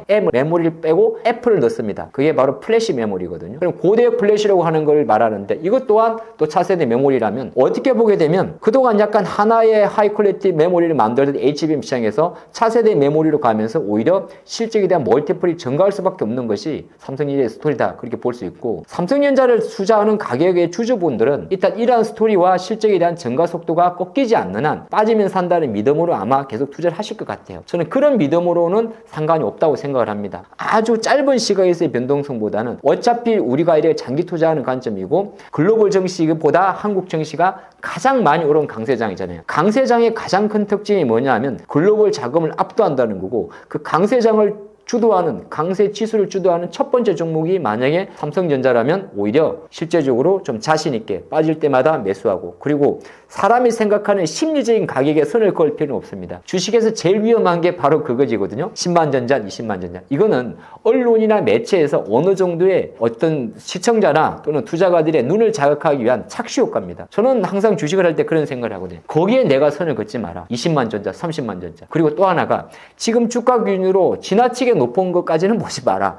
만약에 증권사의 평균 목표가가 30만 전자라면 거기서 한 10에서 30 정도만 양보하고 보시면 좋습니다. 뭐 예를 들어서 조금 더 구체적으로 말씀드리면 20만 전자까지 올라오니까 전 세계 IB나 한국의 증권사들이 30만 전자를 외친다. 그러면 거기에서 나는 30%를 양보하면 돼요. 그러면은 20만에서 30만 전자면은 10만 원이 오르는 거잖아요. 거기서 30%만 양보하면 나는 25만 원에서 27만 원 정도만 봐야겠다. 일단 그렇게 끌고 가고 또 근데 정말 25만 원 정도 올라왔는데 실적도 올라오고 모멘텀도 계속 생기고 글로벌 주식시장도 나쁘지 않고 또 뭐 미국의 빅테크 기업들이 계속적으로 투자한다 그러면 컨센서스의 변화라는 그런 걸 보면서 투자할 수도 있지 않나 그렇게도 볼 수가 있겠습니다. 반도체 실적은 어떨까요? 같이 좋아지고 있는 상황인가요? 그렇죠. 뭐 조금 전에 뭐 여러분한테 반도체 메모리 가격이 또 1분기도 예를 들어서 100% 정도 디램 가격 올린다고 이야기를 하고 지금 전 세계 어디를 봐더라도 뭐 반도체 쇼티지 난립니다. 지금 3월이 신학기죠. 아마 아시겠습니다만 자녀분들 노트북 사달라고 그랬는데 깜짝 놀랐을 수도 있고 2월 25일 정도에 삼성전자가 갤럭시 S26을 출시했는데 오히려 애플과는 반대로 가격을 올렸습니다. 물론 단위 올린 건 아니더라고요. 최고사인 울트라 모델 같은 경우가 거의 뭐 99,000 정도 인상을 했는데 그런 현상이 영유스에 많이 나옵니다. 뭐 조립 PC도 이제는 우리가 못 살 정도로 그런 상태에서 있는 상황이 어찌 보게 되면 지금 보는 실적에 대한 기대치가 계속 올라가는 흐름이 될 수 있을 것 같습니다. 본 자료는 국내 이제 I증권사의 실적 추정치의 변화인데요.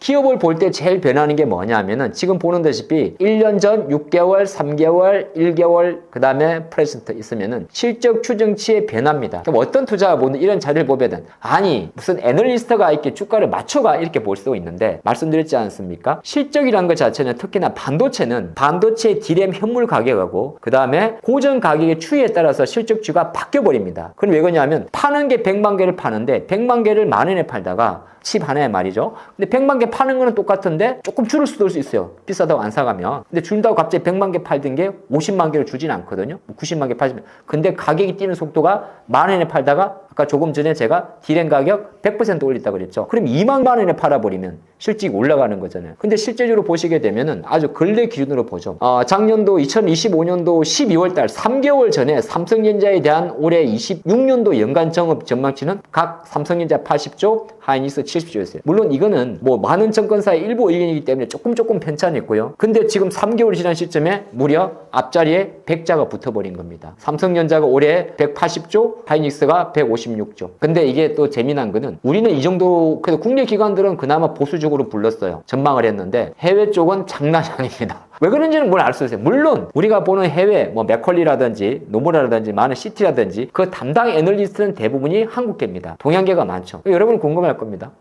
왜 일본 정권사 보고서인데 왜 동양인이 한국인이 이름을 가만히 보니까 마이클 킴이야. 예를 들어서 모건 스탠리의 그 아시겠지만은 2년 전에 반도체 기울론을 말했던 그 친구 이름이 그분 이름이 촌 킴이에요. 김이라는 거죠. 근데 그럴 수밖에 없죠. 왜 그랬습니까? 아주 간단하죠. 전 세계 메모리 반도체 1위 회사가 삼성전자. 그렇죠? 그러면 거꾸로 말하면 전 세계에서 반도체를 담당하는 섹터는 아시아 쪽에 있는 삼성전자 있는 회사, 삼성전자 평택 공장, 삼성전자 중국 공장을 가볼 수 있는 사람. 그러니까 대부분이 반도체 애널리스트는 아시아계고 한국계고 홍콩계가 많은 거죠. 뭐 어쨌든 간에 그런 관점을 볼 수가 있는데 제가 생각을 할 때는 이게 또 바뀔 수도 있어요. 1분기 실적을 발표하는 즈음에 뭐 예를 들어서 4월 초순에 삼성전자가 1분기 컨센서스를 발표할 건데 어느 정도 컨센서스 발표 강도에 따라서 증권사 애널리스트의 추정치는 또 변화합니다. 이 차고 나면 올라가는 삼성전자의 실적 변화니까 밸류에이션 관점에서 삼성전자가 지금 1조 달러 우리나라 돈 원화 환율로 환산할 때 1,400조 원의 시가총액을 하더라도 정말 200조를 본다면 단순 계산했을 때 EPS, 순이익을 빼고 PR이 10배가 안 되는 거죠. 10배가 뭐예요? 5배도 안 되는 거죠. 그러면 투자가들은 지금같이 우리나라의 증시 자체가 5천을 넘으면서 코리아 밸류업이 진행되는 관점에서 이 삼성전자를 사고 안 사고는 차후의 문제 팔 필요는 없겠죠. 그 관점으로 보시면 좋을 것 같습니다. 외국인과 기관 흐름은 어떻게 보는 게 좋을까요? 이제 삼성전자 투자분들이 이제 실적 좋고 모멘텀도 좋고 뭐 엔비디아, HBM4도 납품을 한다 그리고 또 3월 중순에 이 엔비디아의 GTC 2026이 있어서 또 엔비디아는 엔비디아대로 앞으로 차세대 아키텍처도 발표하고 또 삼성과 협력한다 그런 이야기 계속 많이 나오고 있습니다. 삼성과 또 현대차도 마찬가지고. 근데 희한한 게 하나 있어요. 그건 뭐냐 하면은 외국인 투자가들이 왜 이렇게 삼성전자를 많이 파냐는 거죠. 그러다 보니까 투자가분들은 삼성전자의 주식은 사실 이재용 회장이 주요 지분 대표지만은 지분율만 놓고 보면 50%가 외국계잖아요. 그러다 보니까 외국인이 조 단위로 팔다 보면 불안합니다. 근데 제가 가만히 생각할 거는 이런 생각을 잠깐 해봤어요. 뭐 거기까지는 저희가 알 수가 없어요. 여러 가지 분석을 많이 합니다. 많은 투자가분들이 하긴 하는데 그냥 저의 논리대로 잠깐 말씀을 드리면 외국인들이 지분율을 2%를 팔아도 있잖아요. 삼성전자 시가총액이 800, 1000조일 때 2%를 팔면은 20조를 판 겁니다. 근데 주가가 누군가 외국인은 팔았지만 누군가 올려가지고 그 1000조짜리 삼성전자가 1400조가 됐습니다. 그럼 2%를 팔아서 20조를 팔았지만은 남아있는 다른 50%의 지분율이 오히려 2조를 판 것보다 더 높은 가치를 가져가는 거죠. 무슨 말이냐? 외국인 입장에서 놓고 봤을 때는 삼성전자 자체를 조금 팔아도 올라가는 지분을 줄이는 속도보다 시가 가치가 올라오는 속도가 많기 때문에 일정 부분의 차익 실효성 매도가 될 수도 있습니다. 그러면서도 여러 가지 포트폴리오 배분도 할 수 있는 거고요. 그러니까 우리가 말하는 거는 지분율과 절대치의 사이인데 실례로 삼성전자 주가가 지난해 9월달 예를 들어서 6개월 만에 시가총액이 더블이 뛰었단 말이죠. 작년 9월 같은 경우는 10만 전자, 올해 3, 4월 같은 경우는 20만 전자란 말이죠. 그러면 시가총액이 더블이 뛰었다는 말은 작년도 10월달 같은 경우는 삼성전자를 많이 샀었어요. 그때는 왜 그랬냐면 깐부 해동 이후에 삼성전자 실적 자체가 확 돌아선 쯤에서, 그래서 그때는 쭉쭉쭉 많이 올라갔어요. 그래서 지분율은 50 중반까지 갔는데 12월달 이후부터는 삼성전자를 대한 외국인 투자가들이 생각보다 달라요. 지분율만 놓고 보면 이미 올해 2월달 같은 경우는 한국 주식시장에서 20조 이상을 매도를 했습니다. 그 20조 매도 중에서 무려 70% 이상이 삼성전자예요. 그러다 보니까 이제 쉽게 말씀드리면 이상하단 말이야. 근데 제가 조금 전에 말씀드린 거 혹시 잘 기억하시면 지분율이 2%, 그러니까 70조에서 140조로 더블이 뛰었는데 지분율 2%면 줄여도 오히려 지분 가치는 2%가 아니라 100%가 뛰었잖아요. 그럼 상대적으로 계산해보게 되면은 뭐 단순 계산했을 때도 90%의 가치가 올랐기 때문에 삼성전자 지분율 50% 깨줘도 상관이 없는 거예요. 물론 이제 투자가 입장에서는 그 부분이 신경이 쓰이겠죠. 그래서 저는 이런 이야기를 많이 드려요. 우리가 주식을 하면서 늘 참여하는 것 중에서 개인 투자가, 외국인 투자가, 기관 투자가 이렇게 선을 긋고 봅니다. 저도 주식을 하면서 봅니다만은 가장 정직한 건 뭐냐면은 주가예요. 우리가 외국인 사면 주식 오른다는 그 논리와 기관이 사면 올르다 빠진다는 그 논리, 또는 개인이 사면 주식이 빠지는 그 논리는 어쩌다 맞춰지는 보편적인 통념이고, 종목과 시세는 항상 새로운 길을 갖고 우리가 눈에 보이지 않는 어떤 인비지블 비즈라는 말도 있죠. 핸즈라는 말도 있죠. 보이지 않는 손으로 움직이고 그들의 이해관계가 복잡하다면 제가 생각할 땐 삼성전자를 바라보는 관점에서의 외국인 매도와 주가는 디커플링이 발생하더라도 만약에 그 기업의 주가가 계속 우상향을 한다면 우상향하는 이유는 실적과 모멘텀입니다. 그걸 기준으로 조금 더 끌고 가시거나 지켜보시면 좋을 것 같습니다. 요즘 시장을 이끄는 종목이 있다고 하는데 현 시점에서 주도주는 무엇인가요? 주식할 때 이제 가장 많이 묻는 질문, 저도 마사상 궁방 질문이 바로 주도주란 단어거든요. 그럼 이런 게 있어요. 주도주의 개념을 먼저 정리할 필요가 있는데, 일단 저희 기준으로 한번 정리를 해드리면, 주도주는 종합주가지수를 이끄는 기업, 섹터. 두 번째는 종합주가지수, 쉽게 말해서 코스피 지수보다 더 많이 상승하는 기업. 이런 걸 주도주를 할 수가 있습니다. 그럼 이 모든 공통점을 놓고 봤을 때는 우리는 습관적으로 보는 게 뭐냐 하면은 시가총액이라고 이야기를 하죠. 왜 그러냐면 종합주가지수가 코스피라든지 코스닥 같은 경우도 시가총액 순위를 따라가지고 가중치가 매겨지고 그걸 통해 가지고 코스피 지수 6,000포인트, 코스닥 지수 1,000포인트가 형성되니까 말이죠. 그러면 돌고 돌아봤을 때 지금 26년도 초에 주도주가 뭐라고 이야기를 하게 되면 여러분이 아시다시피 AI 반도체겠죠. 그게 시가총액의 순수 관점에 놓고 볼 때 삼성전자, 하이닉스, 현대차군이 다 포진되어 있으니까요. 근데 갑자기 현대차 얘기를 하게 되면 투자가분들이 현대차 자동차잖아 그렇게 볼 수 있죠. 근데 30만 원 이하에서 현대차는 자동차예요. 주가 관점에 놓고 봤을 때. 근데 30만 원 넘어간 60만 원대, 70만 원대 현대차는 바로 피지컬 AI의 흐름이라는 거죠. 자동차 2.0이란 말도 많이 합니다. 해외에서는. 자동차의 변화, 그거는 로봇, 피지컬 AI, 로보택시로 연결되는 그림이죠. 그럼 결정적으로 26년도 지금 현재 수준에서의 시장의 주도주는 AI 반도체로 대면되는 반도체와 로봇, 그렇게도 볼 수가 있겠습니다. 강하게 오르는 종목들은 계속 가는 경우도 있다고 하는데요. 현재의 주도주도 더 갈 수 있다고 생각하시나요? 주도주라는 것 자체가 시장을 이끌고, 주도주 자체는 시장이 혹시나 밀렸을 때 다시 튀어오른 리바운드가 강한 걸 우린 주도주라고 합니다. 근데 또 하나의 주도주의 성격을 조금 더 말씀을 드리면, 주도주는 약간 이런 공통점이 있는데, 첫째, 글로벌 트렌드에 부합을 해야 돼요. 글로벌 트렌드. 제가 일단 한번 퍼즐을 한번 던져보겠습니다. 글로벌 트렌드에 부합을 해야 되고, 글로벌 정책 관련주로 글로벌 국가적으로 모든 나라가 여기에 어떤 정책적인 지원을 해줘야 됩니다. 그리고 세 번째가 어느 정도 국가별로 경쟁이 심해야 되는 섹터가 있습니다. 대표적으로 미국과 중국이 과연 어디에서 경쟁을 하고 있는지. 그리고 네 번째가 막대한 시가총액 큰 기업들이 포진되어 있습니다. 지금 제가 드린 이 네 가지 키워드를 맞췄을 때 아마 여러분들은 이미 어떤 섹터인지를 알 수가 있습니다. 바로 AI 섹터라는 거죠. 그러다 보니까 이제 이 AI가 단순하게 놓고 봤을 때는 그냥 AI를 만드는 반도체만 영향이 되다가 어느 정도 AI가 진화하면 진화할수록 오히려 그게 분산을 확대할 수가 있습니다. 그러다 보니까 시장은 기존의 AI 반도체를 만들던 어떤 주도주 섹터에서 하나의 연쇄 효과와 파급 효과를 일으키면서 그게 피지컬 AI라는 그림으로 나오게 되는 거고, 피지컬 AI 자체가 어떻게 보게 되면 글로벌 관점에서 많은 고민, 노동력 문제, 인구 절벽, 생산성 향상 이런 거에 대한 효율을 높이는 쪽으로 많이 변하고 있는 거죠. 그러면 우리 이렇게 봐야 될 것 같아요. 한때 25년도에 마스가 또는 조방원이라는 단어도 있긴 있었습니다. 근데 그 섹터 같은 경우는 조금 특징 자체가 글로벌 트렌드기보다는 미국과의 상대적 수혜로 갔던 트렌드죠. 조선 같은 경우도 마스가 협동,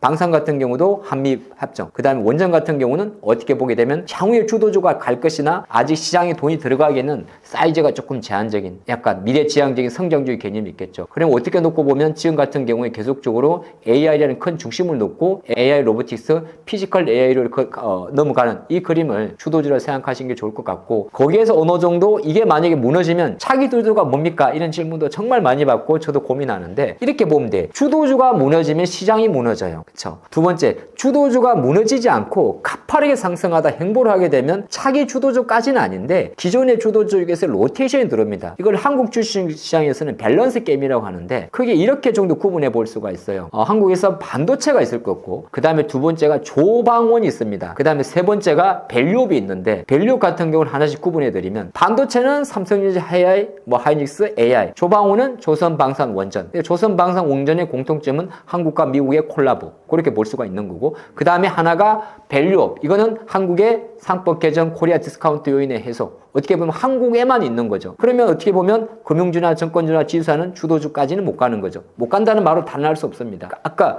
초반에 말했던 첫 번째 요인, 트렌드가 되게 중요한 거예요. 트렌드는 그렇게 놓고 봤을 때는 AI, 그에 대한 흐름을 좀 보실 수 있기 때문에 제가 생각할 때는 올해 26년도나 어느 정도까지는 계속적으로 AI 트렌드가 확산되는 쪽을 주도주를 찾고 가셔야 되는 거고, 갑자기 이런 생각이 드는데 그 주도주가 바뀌는 경우가 뭐냐 이렇게 물어보실 수가 잠깐 있는데, 지금 이 영상 여러분들 유튜브로 보고 계시죠? 그렇습니다. 그러면 모든 플랫폼 자체가 유튜브가 되어 있습니다. 지상파 텔레비전도 모두 유튜브가 되어 있고, 지상파 뉴스도 유튜브로 올립니다. 그러면 많은 투자자분들이 의문을 합니다. 이 유튜브가 정말 되겠어? 되겠어 하는데, 그 다음에 하는 질문은 뭐냐 하면, 그거는 지금 고민하지 마. 이 구글의 유튜브를 능가할 새로운 어떤 플랫폼에 가서 많은 사람들이 갔을 때 그때 고민하자고 이야기를 하는 거거든요. 그러면 그걸 원론으로 돌아왔을 때 보게 되면 이 AI라는 게 너무 무궁무하기 때문에 이 AI라는 산업을 대체할 만한 어떤 획기적인 산업이 나왔을 때 그때 고민하는 거죠. 꿈틀꿈틀 꿈트는 우주, 꿈틀꿈틀 꿈트는 SMR, 이런 거는 어떻게 보게 되면 차기 주도주를 준비하는 섹터는 맞긴 맞습니다만은 아직까지 이 정도 파장이 아니라면 그 원래 가장 파동이 큰 섹터가 항상 주도주고, 그 주도주가 더 갈 수 있다는 믿음을 갖고 나의 상상력과 아이디어와 연결고리를 지어가는 게 좋을 것 같습니다. 지금은 과열 구간이라는 분석도 나오고 있는데요. 어떻게 생각하시나요? 과열이죠. 예, 많이 올랐죠. 예를 들어서 많이 올랐다는 건 어떤 거냐 하면은 주가가 단기적으로, 절대 주가가 중요한 게 아니고요. 주식에서 과열이란 단어는 속도를 말하는 거거든요. 예를 들어서 만 원짜리 주가가 10만 원이 갈 수 있는 게 주식이잖아요. 근데 그 만 원짜리 주가가 10년 동안 10만 원 가면 과열이라는 말을 안 해요. 근데 만 원짜리 주가가 한 달 만에 10만 원을 가게 되면 우리는 과열이라고 이야기를 해요. 물론 현실적으로는 제도적으로는 나올 수가 없는 이슈입니다만은, 그러니까 과열이라는 것 자체는 주가가 단기적으로 많이 오르는 걸 말합니다. 단기라는 거는 시장이 어느 정도 시세적으로 놓고 봤을 때 과거 루틴의 역사적 흐름에서 올라가는 상승 폭이 있었겠죠. 네, 그런 게 자체가 나오게 되는데, 이렇게 갑자기 현대차 같은 경우도 2월 달에 갑자기 많이 오른 거잖아요. 갑자기란 말은 어찌 보면 준비된 이슈였습니다만은 CS 아틀라스의 완성도가 보스턴 다이나믹스의 어떤 여러 가지 피지컬을 앞당기잖아요. 그렇게 볼 수 있는데, 주가가 좀 안정적으로 올라간 종목들이 있습니다. 그게 이제 AI 반도체가 약간 그런 게 많고, 로봇 같은 경우는 보통 이슈로 움직이기 때문에 좀 과열로 확 오르는 경우가 있어요. 어떤 거냐 하면은, 로봇은 아직까지 수익성에 대한 어떤 의문점이 많이 갖고 있단 말이죠. 근데 멀티플을 주게 되면, 멀티플은 뭐냐면 상상력에다가 주가를 곱한 거예요. 멀티플을 주게 되면 그럴싸하거든요. 그런 애들이 보통 과열로 좀 들어와요. 그럼 내가 투자를 하는 관점에서는 좀 안정적으로 우상향하는 기업들은 계속적으로 우리가 피라미딩 매수를 해서 좀 오르면은 계속 조금 약간 얕은 조정이라고 할까요? 얕은 조정으로는 계속 가져가고, 한 달, 두 달, 세 달을 보면서 멀티플 이상의 수익률을 보는 게 과열 신호보다는 오히려 추격 매수하는 거고, 방산이라든지 예를 들어서 이렇게 갑자기 50%, 100% 오르는 건 대부분이 과열이거든요. 그 두 가지 정도만 구분해서 보시면 좋을 것 같습니다. 주도주가 갑자기 바뀌는 경우는 어떤 신호로 미리 알 수 있을까요? 근데 주식을 하다 보면 그 좋던 흐름 자체가 갑자기 꺾이는 경우가 많이 생겨요. 제가 아직 한 가지 사례를 보면 여러분들이 이거구나 하실 수 있어요. 때는 바야흐로 25년도 1월 말, 2월 초로 기억납니다. 우리가 설날을 쉬고 왔는데 설날 쉬고 나서 주식시장이 폭락을 했어요. 뭐가 있었냐? 바로 우리는 엔비디아만 있고 챗GPT만 보고 있는데 중국이 바로 새로운 AI 딥시크가 출시된 거죠. 딥시크가 나오면서 글로벌 주식시장은 완전 혼동에 빠졌었습니다. 아니, 우리는 그동안 엔비디아가 만드는 고사양의 반도체를 가지고 AI를 구성할 줄 알았는데 그게 아니라 당시 중국의 발표 딥시크는 오히려 저가형 반도체 메모를 통해 가지고 어느 정도 완성, AI들의 어떤 성능평가, 우리로 치면 수능평가, 학습 능력, 추론 능력에서 거의 다 우상을 받아버렸다. 그러면은 내가 이렇게 공들여서 투자했는데 내가 100억을 투자해서 했던 AI가 1억을 투자한 것보다 성적표가 졌다. 그런 게 보통 주도주가 바뀌는 경우라고 이야기를 합니다. 근데 그게 이제 어느 정도 일시적으로 해소된다면 그는 좀 다른 트렌드로 갈 수 있고요. 그러니까 꺾인다는 것 자체는 일시적 충격은 외부 충격이 발생할 때 많이 생길 수가 있습니다.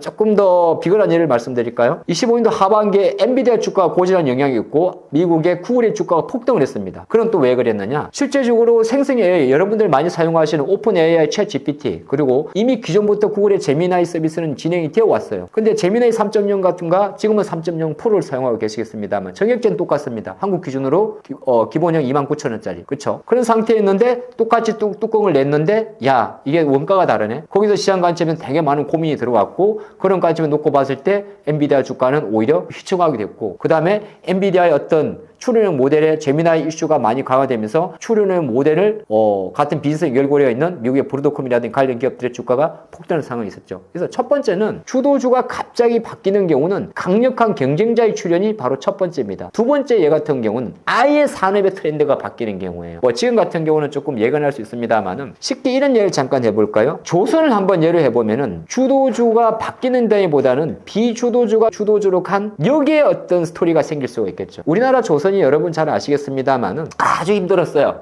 그래서 2000년 전후 넘어오면서 구조조정 되게 심했었고 오죽하면 삼성전공업이 2020년 전후에 대규모 유상증자도 하지 않았습니까? 절대주가 10,000원도 안 했잖아요. 근데 그런 기업들이 어느 정도의 구조조정을 거치면서 세상이 바뀐 겁니다. 어떤 게 바뀌었느냐? 조선을 만드는 배 자체가 실제로 글로벌에서 세계 나라가 다 많이 만듭니다. 예를 들어 중국하고 한국하고 일본이잖아요. 그러면 전 세계에서 만약에 배를 만들면 저기 그리스나 선사들이 배가 원합니다. 그러니까 배를 빌려가지고 용선에서 운임 이렇게 물동을 하는 사람들, 그럼 배를 건조하는, 쉽게 말해서 배를 만드는 중국, 한국, 일본이 있을 건데 이 가만히 봤더니 중국 같은 경우는 미국하고 계속 싸웠네. 그게 이제 트럼프 일기였잖아요. 2018년도 7년도. 근데 일본 같은 경우는 어차피 제조업이 계속적으로 잃어버린 20년이 아니라 잃어버린 30년 때문에 기계업종, 로봇업종, 철강업종이 전부 다 배를 문을 닫고 있었어요. 근데 한국 같은 경우는 여기서 덕을 본 거죠. 일본은 투자를 안 했고 중국은 견제를 받았으니 오히려 그런 정책적 변화 자체가 오히려 비주도주가 주도주로 가는 흐름이 있었고, 또 하나가 우리나라 같은 경우는 어차피 컨테이너선이나 벌크선 이런 거 놓고 봤을 때는 중국한테는 안 되는데, 안 된다는 말보다는 절대 가스도 그렇고 우리가 아무리 잘 만들어봤자 그리스 선사나 유럽 선사 애들이 배를 살 때 중국이 더 싸게 만들어버리고 배에 들어가는 철강 제품 자체도 싸게 만들어버리면 오히려 눈광이 지잖아요. 아무리 잘 만들어봤자. 근데 여기서 재미난 현상이 생기죠. 글로벌 흐름에서 바로 LNG선에 대한 고부가가치 선박, 친환경 선박에 대한 트렌드가 바뀌다 보면은 우리는 비싸게 팔아도 더 비싸게 팔 수 있는 배가 만들게 된 거죠. 그럼 우리는 두 가지를 이야기했습니다. 하나는 경쟁자의 출현으로 통해 가지고 기존 주도주의 위협, 하나는 비주도주였지만 산업의 트렌드나 정책의 변화를 통해서 제주도주의 부각, 이 두 가지는 항상 공존하고 주식을 하면서도 늘 생각해야 될 중요한 사례가 될 것 같습니다. 주도주를 놓쳤다면 다른 기회를 기다리는 게 맞나요? 자, 그러면 이제 우리 여러분들이 아시면은, 야, 내가 다 알겠는데 막상 내가 살려니까 너무 오른 것 같아. 그래서 주가 좀 기다리면 어떨까? 그쵸? 근데 이런 게 좀 있어요. 우리가 막연하게, 저도 마찬가지로 저도 투자를 하는 사람이고 투자에 대한 인사이트도 함께 제공하고 있는데, 조정시 사세라는 단어가 있을 거예요. 그러면 그 조정시 사세의 기준이 없어요. 여러분들 가만히 봐봐요. 어떤 매체들에서 5월 달은 주식이 안 좋으니까 세린매이니까 4월에 주식을 팔고 5월 이후에 5월 말에 사세요. 이런 말도 많이 들어요. 도대체 5월 기준으로 한다는 게 없잖아요. 이걸 제가 쉽게 말씀드리죠. 주도주를 놓쳤을 경우에 나는 기회를 기다리는 게 되나요? 맞나라는 이 질문에는 이미 실제로 두 가지가 같이 범죄됐습니다. 주도주를 놓쳤다면이라는 단어를 일단 접어야 돼요. 그 말은 뭐냐면 주도주를 내가 한 번에 다 살려고 했는데 주가가 올라가지고 내가 원하는 바스켓을 채우지 못했습니다라고 들릴 수가 있거든요. 그러니까 이게 주도주라 그러면은 일단 한 주라도 팔을 들여놓는 게 좋고요. 놓쳤다면의 단어가 바로 놓치지 말라는 거고, 두 번째가 다음 기회를 기다린다는 것 자체는 그 주도주가 밀리고 눌리는데 그 주도주의 흐름 자체가 꺾이지 않는 주요 트렌드, 강력한 다른 주도주의 부각 또는 주도주로 들어왔던 자금이 빠지는 거, 그리고 주도주에 들어왔던 자금 자체가 분산되는 거, 그런 것 자체가 어느 정도 공격적이지 않는다면 눌릴 때마다 나의 레버리지 효과를 이용하는 약간 분할 매수가 들어가는 게 바로 맞는 거죠. 그렇게 좀 볼 수가 있고, 또 이런 말이 나온 김에 한 가지 더 말씀드리면, 주도주가 잘 가고 있는데 계속 다른 주도주를 찾아요. 물론 저도 가끔 투자를 하다 보면 있습니다. 너무 많이 올랐어 이거는. 그래서 다른 주도를 찾는데 거기도 무슨 앞뒤가 안 맞아요. 본인이 이게 주도주라 그랬는데 왜 다른 주도주를 찾아요? 안 맞잖아요. 그러면 그 주도주를 사기 위해서 나를 노력해야 되고, 근데 정말 나의 투자 관점에서 이거 너무 올랐어. 10만 전짜리도 안 사던 내가 20만 전짜리 사라고? 근데 그러면 내가 안 내키잖아요. 그러면 안 하시면 돼요. 이게 참 주식 투자하시는 분들이 그런 게 욕심은 많은데 기다림이 없잖아요. 주도주를 놓쳤다면 그냥 기다리세요. 저는 그렇게 감히 말씀드리고도 싶습니다. 네, 안녕하세요. 저는 주식클라스 하창봉을 운영하는 하창봉이라고 이야기합니다. 여기 또 채널에 처음으로 인사를 좀 뵙게 되어 되게 상당히 감회가 새롭습니다. 저의 인사이트는 사실 저만의 스토리도 많이 있고요. 전과사의 주요 많은 자료들도 많이 참조를 합니다. 그리고 저의 경험과 노하우를 함께하고 있는데, 실제적으로 이렇게 여러 가지 섹터를 이야기하다 보면은 짧은 시간에 많은 이야기를 함에도 불구하고 약간 한정된 어떤 인사이트를 많이 제공 못할 수도 있긴 있어요. 그리고 보통의 영상이나 저의 어떤 스토리가 어떤 주제를 먼저 정하고 놓고 거기에 슬을 풀고 가기 때문에 여러분들이 어느 정도 듣는 입장에서 놓고 보게 되면은 알 거는 같은데 잠깐 놓칠 수 있습니다. 근데 제가 생각할 때 주식의 섹터나 전망 같은 경우는 자기가 원하는 방향으로 집중적으로 파고가는 게 되게 중요하다 생각을 합니다. 주식이라는 것 자체는 상당히 많은 이해관계와 상당히 많은 변수를 갖고 있습니다. 그래서 많은 것을 보는 것도 중요합니다만은 하나를 보고 그 하나를 가지고 나에게 필요한 부분만 캐치하는 것, 그런 것 자체도 여러분들이 영상을 보면서 활용할 수 있는 좋은 아이디어가 될 수 있지 않을까, 그렇게 말씀을 좀 드리고 싶고요. 저희도 또 주식클라스라는 유튜브를 운영을 하고 있고, 유튜브 창에 하창봉 또는 하창봉 주식클라스 입력을 하시게 되면 더 많은 인사이트와 실시간 라이브도 많이 진행을 하니까 앞으로도 많은 관심과 참여 부탁드리겠습니다.